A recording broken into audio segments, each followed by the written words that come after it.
Good morning, everybody. Welcome to Unwind and Knit with me, episode number 8. This is where I talk about all of my knitting journey, yarn and patterns, and everything good about knitting and the knitting world. Welcome to everybody that's a returning viewer, and if you are a new viewer, thank you for tuning in and welcome. Please always remember to subscribe and share with your friends. That really means a lot to me. You can also find me on Instagram under Lisa NZ Knitter. I will leave all the links below as normal. And also thank you to everyone that joined our community group on Ravelry. So we've started up a thread on Ravelry. It's under the community tab under groups, and it's called Unwind and Knit with me. And the reason I started that up is because I get on here and I share what I'm doing, everything about what I'm knitting, and all of my whips and finished objects. So I thought it'd be really nice for you, the viewers, to be able to get on and introduce yourselves and show some of the work that you're doing, what you're working on, some of your whips and also finished objects. So I have looked at all of them and read them all, and it's a lot of fun. I think so far we've got just over 50 members joined up, so so that's really exciting. First of all, with all of that intro out of the way, I want to thank everybody who sent me well wishes. So 3 weeks ago I went and had back surgery, and I had so many, like over 70 or 80 comments left on my podcast wishing me well and a speedy recovery. So I just want to say thank you. My recovery is doing well. It's a wee bit slow.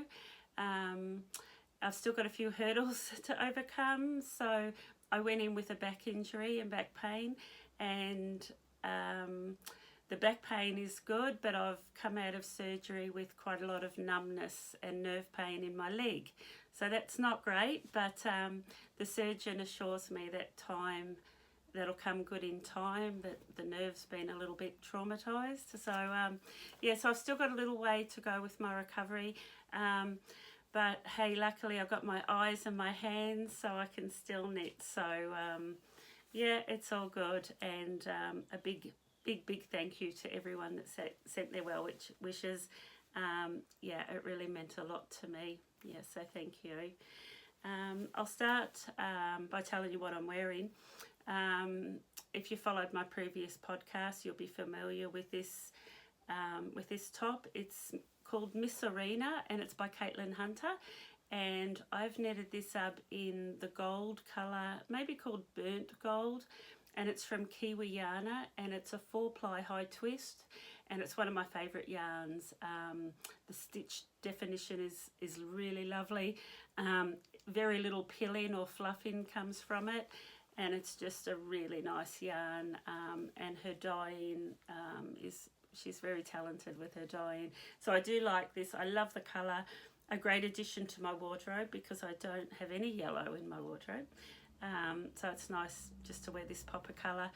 And the brown colour work on it was some leftover in my stash. It was some Malabrigo 4-ply sock. Really happy with this top. So and I would knit it again. So if you like it, I encourage you to knit it. It knitted up quite quickly. I think that's because it's short sleeved. The pattern was really well written. And I do highly recommend it. I will leave the links below for both the pattern and the yarn if you are interested. And although I have been recovering from surgery, I have actually done more knitting than I thought I would. It's been a bit slow, but I did manage to finish an object. So I have an FO, so that excites me. So I have been knitting this here. That's Jupiter Crop, again by Caitlin Hunter. I really like Caitlin Hunter, if you can't tell. I've done quite a few of her jerseys and tops.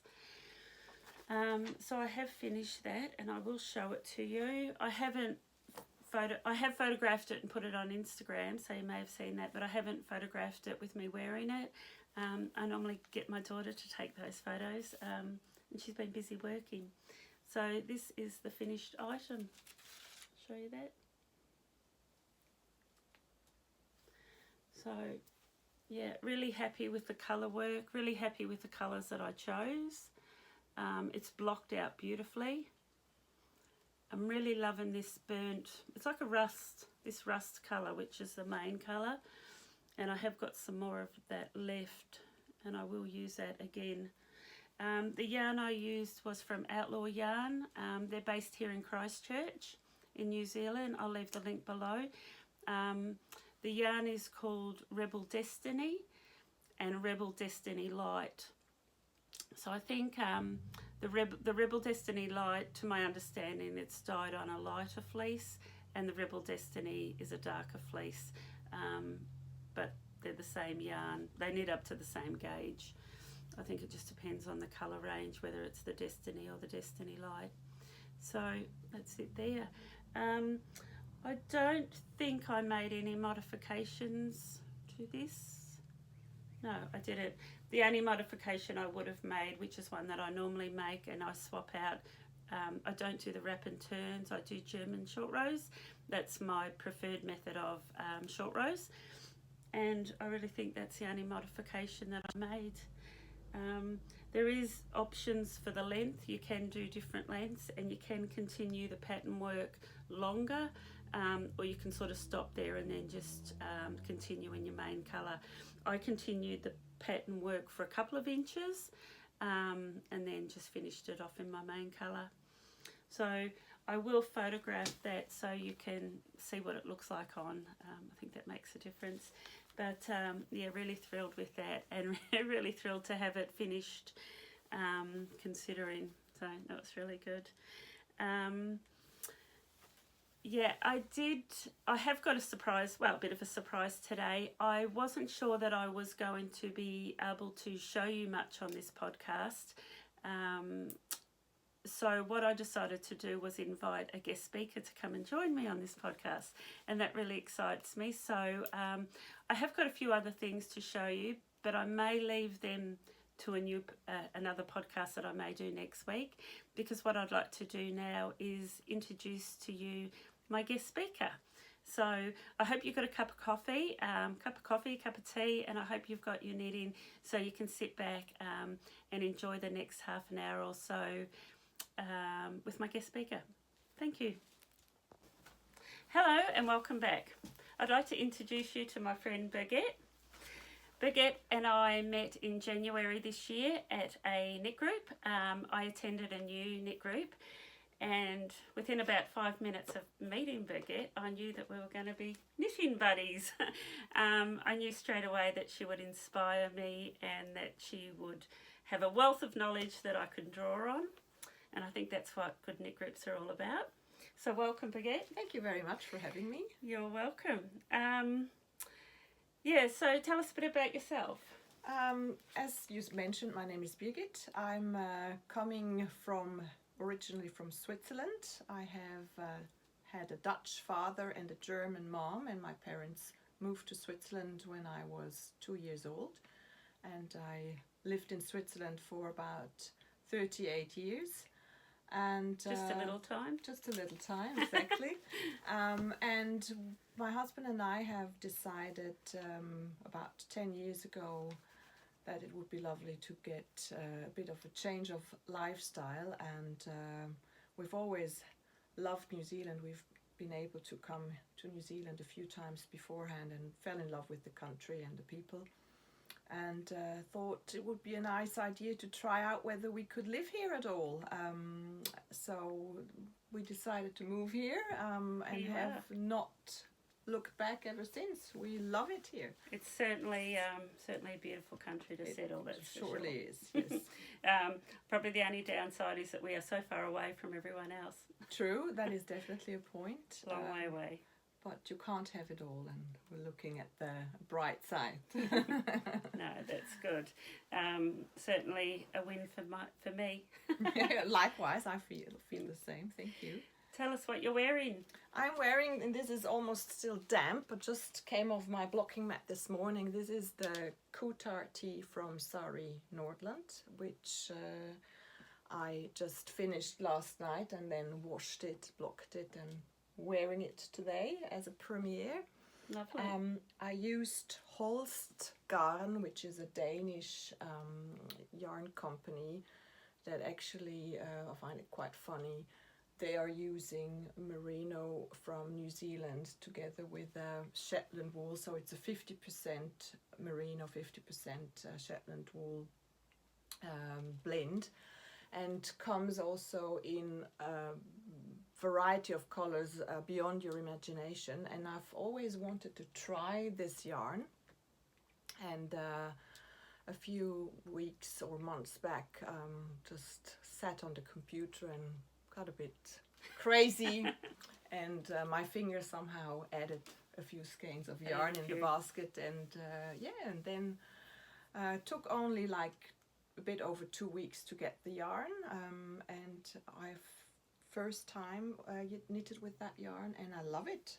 It is a bit grippy, so it's not the super most soft yarn I've ever worn. However, I'm wearing it on bare skin, just singlet underneath, and I'm not oversensitive, feel that it's really nice and not scratchy. So you can wear it close to skin. For me, I don't have a problem at all. Maybe more sensitive people would like to wear something underneath, but bare skin works quite well for me. So Birgit brought some of this yarn to Knit Group and introduced me to it, and I've mentioned in other podcasts that I'm on a bit of a journey wanting to do more colour work, and this yarn is ideal for colour work because it's grippy and it's hard wearing, and I also got online and was blown away by the colour choices. It comes in, is it 100 gram or the skeins are 50 grams? 50 gram skeins. Do you remember how many meters? A lot. It's actually it's a 3-ply, and would say it's, I think, even over 400 meters. It is. Quite a generous. No, that's not true because it's 50 grams, so it's less. But it's probably like 300 something meters for 50 gram, which is really quite a generous. I will leave the link below so you can get on and have a look.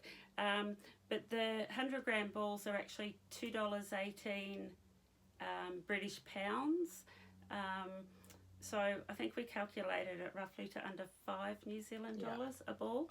And I will talk more about that in future podcasts because my order is actually due to arrive any day now, so I'm patiently waiting. So I will feature this yarn a bit more and tell you a bit more about it. So yeah, that was quite exciting. Yeah, my apologies for infecting you with the virus. The virus. A good virus for once. I actually went as far as buying a couple of cones, sort of whole jersey quantities. So, but yeah, I'll share that with you, and I'll leave the link below on this podcast so you can go on and have a look. Also, for those of you that have followed my podcast, I knitted the Couture tee, so it's the same pattern, but I did the short-sleeved t-shirt version. This is the Couture sweater, so I will also leave the link below in that.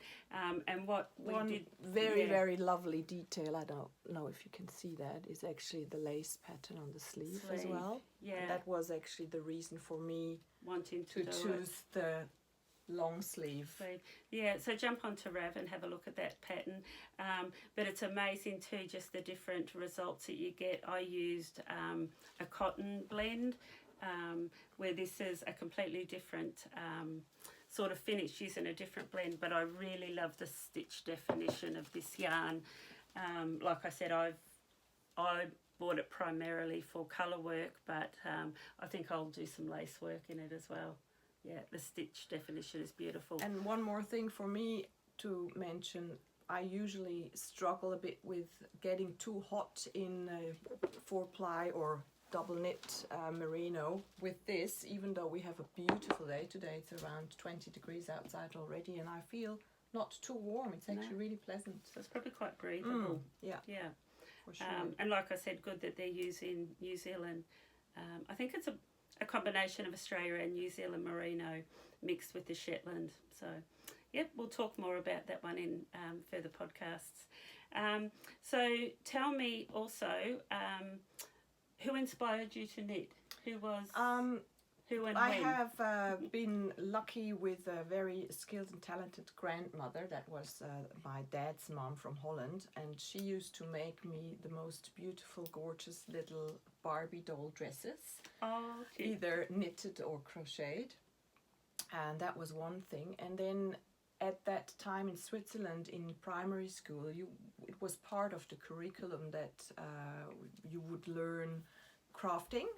So the girls would do one afternoon per week where you would learn sewing, knitting, cooking, anything that involves crafting or is a bit more, housework minded. And the boys were learning how to work with timber or fixing whatever things. So that was basically one of the things that were part of my school education already in primary school. Sadly, my then craft teacher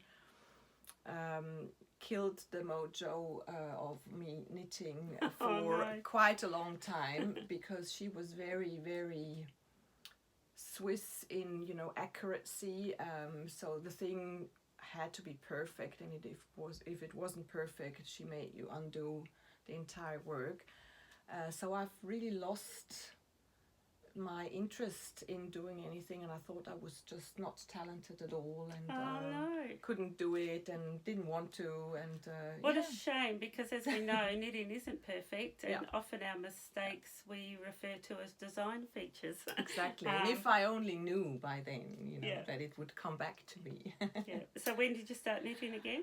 It would probably be around when in my teenage times, where my father, he used to work for a textile company that also made yarn, and he would come home with the most beautiful bags full of lovely knitting yarn. Wow. Very, very nice, sometimes 100% cashmere or merino wool or whatever. Wow, how lucky. Yeah, lucky me. And my mom also knitted quite a bit, and we just started again, and I thought, give it another try. And that's actually when I have rediscovered my love for handmade things, and ever since then it has not really ever left me at all. There were times where I would do a bit less and times where I would do a bit more, and from a hobby it became a passion, and recently it probably became almost like an addiction. Yeah. I think we can all relate to that. For me, it's very much a passion and an addiction and an obsession, and just a way of life. Exactly. Now, you were also telling me earlier on that growing up in Switzerland that most newspaper stands and bookshops were filled with glossy covered magazines all about knitting and fashion. And it is a big way of life over there where people do knit publicly, and it's a trend and it's a fashion, and young people are seen knitting publicly, and I just think that's amazing. I'd love to see more of that here in New Zealand. That was always one of the things that, we got a lot of inspiration from magazines, but also from people on the streets. It was not an odd thing to wear hand knits. And there were a lot of really lovely yarn shops that were very, very helpful with getting you on scale with any techniques, or they were even offering services. I remember when I knit my first jumper, and it was all in pieces, and I always liked to knit. However, I do not like sewing up, and I'm also not really good at it.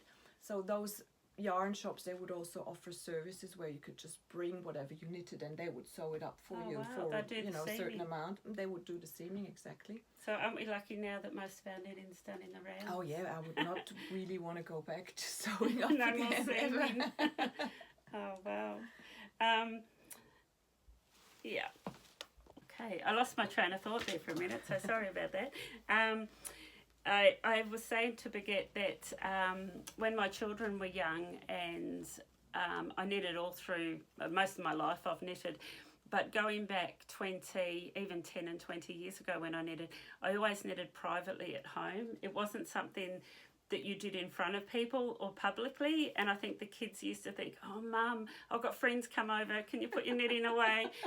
It was seen as sort of a real Nana thing to do. Where Birgit was saying overseas and through Europe, it was a fashionable thing to do and everyone did it. So, yeah, I find that really exciting. Yeah, I think we're getting there. I think we're catching up in New Zealand a little bit. Yeah. We are often seen in cafes and libraries knitting now, so Yes. that's all really positive. It's contagious. It's contagious. When I first met Birgit, she introduced me to a couple of new podcasts. Birgit has the privilege of being, not the privilege, but she's quite lucky to be able to watch a lot of podcasts that I can't watch because you do speak and understand, is it 5 languages? 6. 6. Without, wanting to brag. But... Oh, no, I think that gives you bragging rights. So Birgit's very well travelled, and because she speaks and understands 6 languages, she actually can watch a lot of podcasts that I can't, unfortunately. But you have introduced me to a couple. One of them is Inga from Knitting Traditions, and she comes from Norway. And I really encourage you to watch that because it's a really lovely podcast. Amazing. Yeah, but what other than Knitting Traditions? What are your favourites? There is a few German ones I really like watching, and French ones I really like watching. It's just a bit different. And apart from them, for English spoken ones, I really like the Gentle Knitter. Is it that one? Yeah. And as you say, like the Gentle Knitter. Knitting Traditions is definitely one of my all-time favorites. And Espace Tricot actually has taken quite a big break. It's a lovely shop in Montreal, and they have just had a change of ownership recently. Yeah. And they've just put on a new episode of their podcast, which I watched probably about a week ago, and I really enjoyed that one too. Where so two that new features, faces. Yeah, the 2 new owners. Yeah. Yeah. So I'll leave the links below for those podcasts that we just mentioned that are in English. For us, not so as fortunate as you, but no, that's great. And the other thing I wanted to ask you was your favourite yarns. Both New Zealand, from New Zealand and abroad. You have a minute, I hope. I really love a lot of New Zealand yarns, especially. I have a bit of a weakness for indie dyed yarns. Oh, good. So I would definitely say Kiwi Yarna is one of my all-time favorites, as well as Happy Go Knitty, as well as Lupine, no, not Lupine, Prosper Yarn, excuse me, that can be bought in Lupine in the meantime. Right. Just to mention a few, and then from abroad, there is a big company called Lana Grossa, which is a German company, and they come up with really beautiful yarns, always sold in kits if you want that. And they bring out these amazing magazines you were mentioning before. They usually have like 4 annual different magazines, seasonal ones with amazing patterns, and that's always a big inspiration. And they do a big variety of different yarns with the most different contents of fiber and colors and thickness and thin and summer, winter. You cannot imagine how much choice. It's almost overwhelming. So much choice. One of the reasons too that I wanted you to come on my podcast today is because I know that as a knitter in New Zealand over the last 20-25 years, and I'm only going back probably 5 years ago, for me my knitting world consisted of pattern books, really restricted, just a real restriction on knitting and yarn. And it wasn't until I started going to knit groups and started to talk to other knitters that the whole world of knitting opened up to me. And there's just so much out there in the way of yarn and knitting books. And what's really great is a lot of our yarn shops now, I think more so in Auckland and in the North Island, are importing different yarns, and I think like we're sort of just starting to catch up a little bit, and it's really worth getting on and listening to some of these podcasts. Because you learn a lot, you really do learn a lot, and you get exposed to so much more patterns and yarns that are available. The ones Birgit's just mentioned, Prosper Yarn, Happy Go Nitty, Kiwi Yarn, I'll put all the links to those below. The other one that I will probably talk about more moving forward is Purple Sprouting Yarn. They do a blue face Leicester, and I'm just starting to learn about that. It's the yarn that I used on my Selbu socks. So if you saw my first podcast, I showed my Selbu socks. But I am going to do a colourwork jersey in Purple Sprouting, and they're, I think she's based in Hamilton, but that's another one that I'll leave the link below because that's worth checking out. Sort of wee point of difference having that blue face Leicester yarn.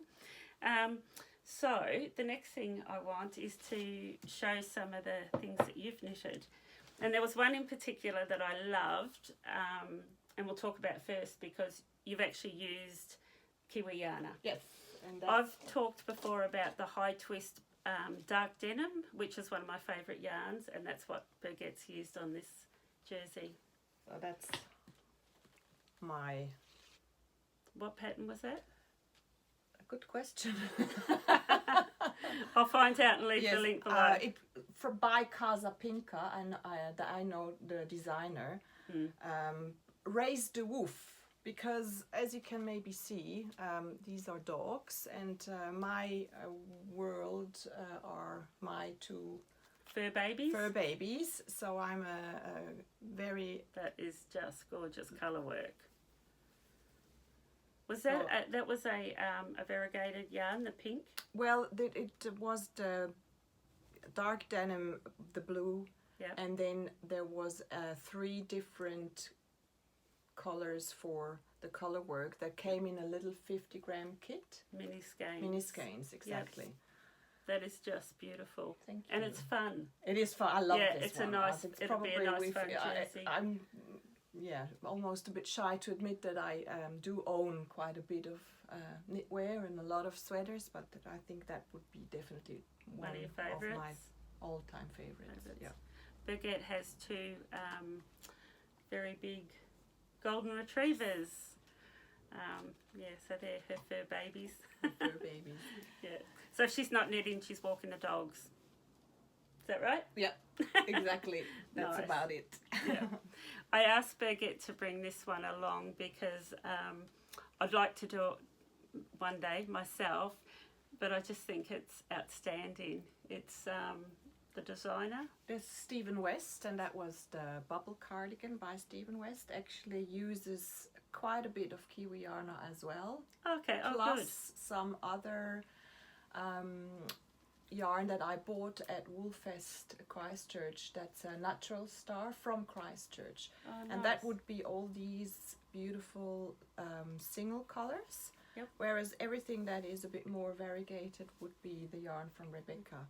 And tell me how many colours? 9 9 colours. Actually a perfect stash buster, or leftover buster. Yeah, would be. Because you can do as many colours as you possibly want. Because it almost looks like a fade as well. But it's just outstanding. The colours that you've put together are really outstanding. Thank you so much.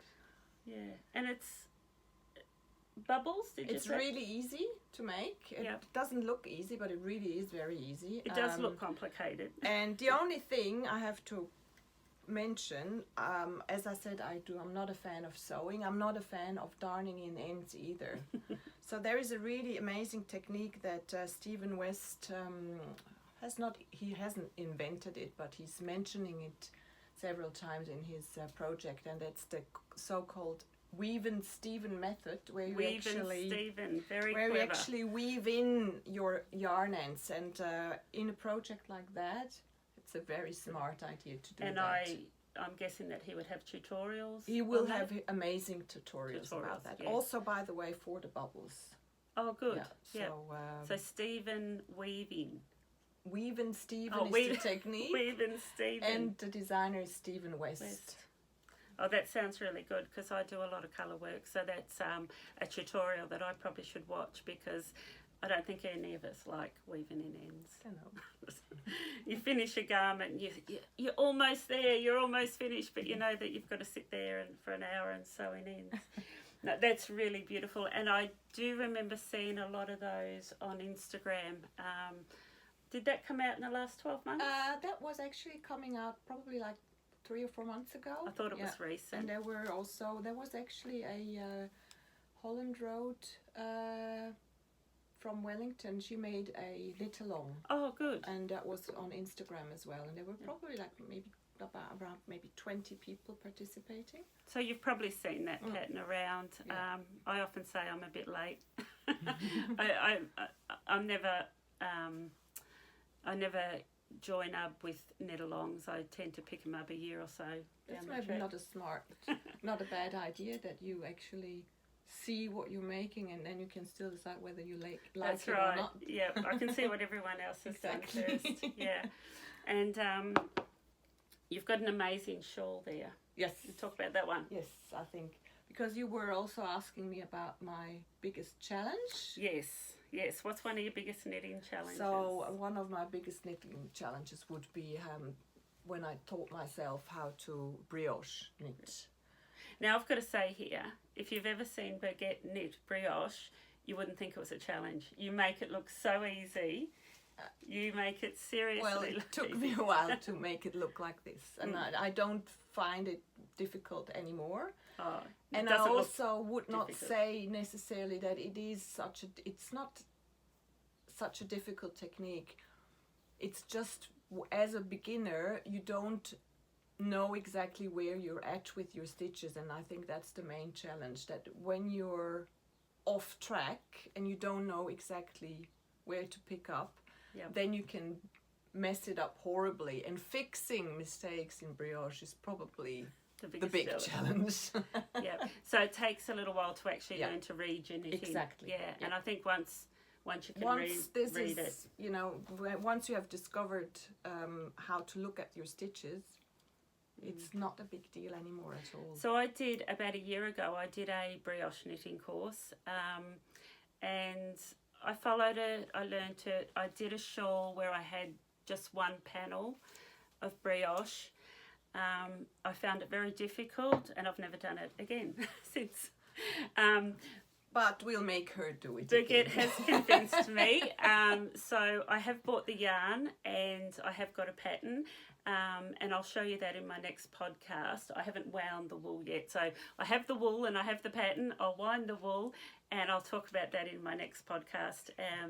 And I'll cast it on, and you can follow my journey about me learning brioche for the second time. Very brave, Lisa. Yeah, so that's, amazing. Yeah, I'll do that in the next couple of weeks. I'll cast that one on. Fantastic. That sounds great. That Yeah. sounds like a good plan. Yeah. Speaking of, that's one of my most favorite shawls that I've ever made, and it actually has a bit of garter stitch, a bit of lace, and a bit of brioche, and that's Nice. why I actually really like it. So it's been never boring to make it. No. I ordered this wool from Prosper Yarn in Auckland as a kit for a different shawl, and when it first arrived I thought like, ooh, that's a bit pink. It's a bit bright. It is a bit bright, and it is bright, but actually as a finished object I love it, and I think it's really amazing. So I don't know if you can see how it starts off. And it's got tassels. Here. I love tassels. Yes, I have to have tassels on my knitwear. So this is the garter got bit, garter. and then the lace bit here, and then That's up. actually really pretty lace, isn't it? Goes up to the brioche, and that's the beauty of the brioche, that you actually get this effect of having it So it's brighter on two one sides. side. Exactly. Yeah. And then it continues here in garter, where you alternate your colors, goes up to another lacy part, another garter, and then brioche, and then a garter, and that's it. That's it. And Birgit and I were tassels. talking about the colour because it really is a bright pink. And knowing Birgit, I wouldn't see Birgit as a bright fluoro pink person. But like you said, you wear it with black. Yeah. Or white. Or white and you just said it pops. It looks beautiful as a shawl. Yeah. It's you're a lot happier with it than when you initially saw I would it. wear that, for example, with I'm a jeans girl, so I love nothing more than wearing denim, a white t-shirt, this shawl, and a black leather jacket. Perfect outfit. Yeah. And I see it's got the I-cord, Yes, it the does. I-cord finish, and I've actually started using I-cord on things that don't require I-cord. Like if it's a really good technique to have. Yes, to and learn. just a beautiful finish as well. No, that's really nice. Thank you. And like you said, it's got covers all stitches. Yeah, so Lace. never a boring moment with this one. Yeah. I would not be able to tell you by heart which pattern it is, I'm afraid, but we can maybe link that underneath. So we'll get the name of the pattern. You can see we're really well rehearsed for this. We're really just winging it. So we will get those names and I'll post them. So the DMC yarn we were talking about is this Natura linen. And you can get that from Willoughby's. I'll leave the link below. But most local yarn stores do stock this DMC. It's 58% linen, 16% cotton, and 26% viscose. So Birgit and I were discussing how linen can be quite hard on the hands, and actually a bit rough to the touch. But I think the 16% cotton in here just gives it that.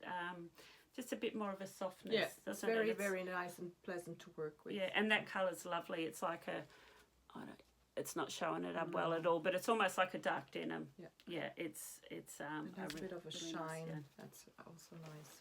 Yeah, and that's probably the viscose in it. I Yeah, guess that so. gives it that bit of a sheen.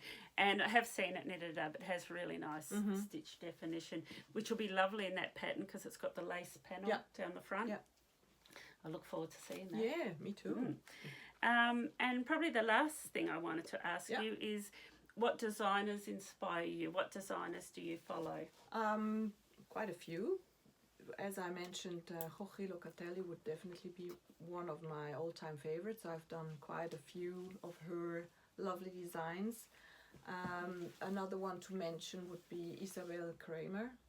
Isabel Kraemer, yes, which she does. I love her style and the simplicity of her patterns.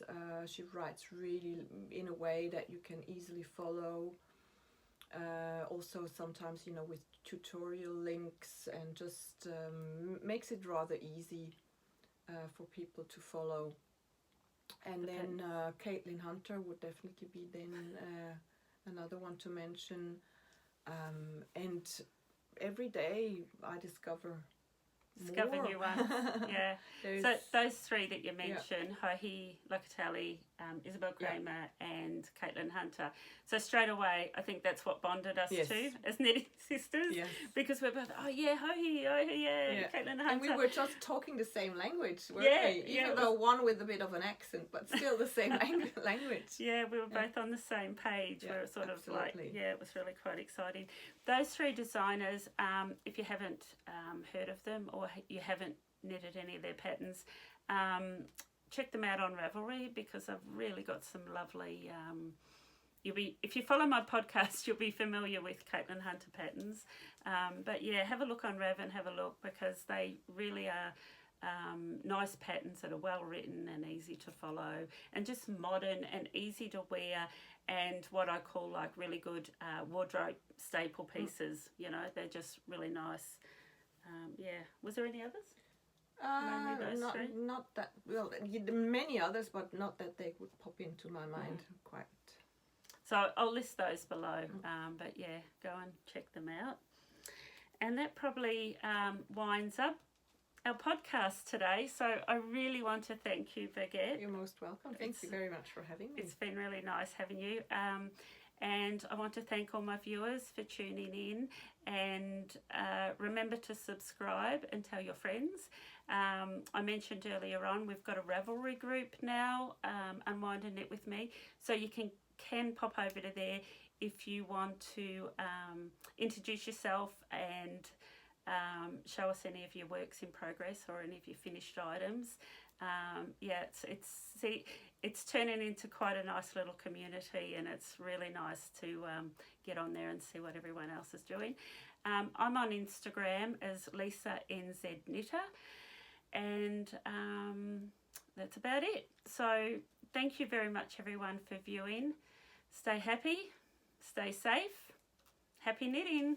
Thanks, everyone. Bye. Bye-bye.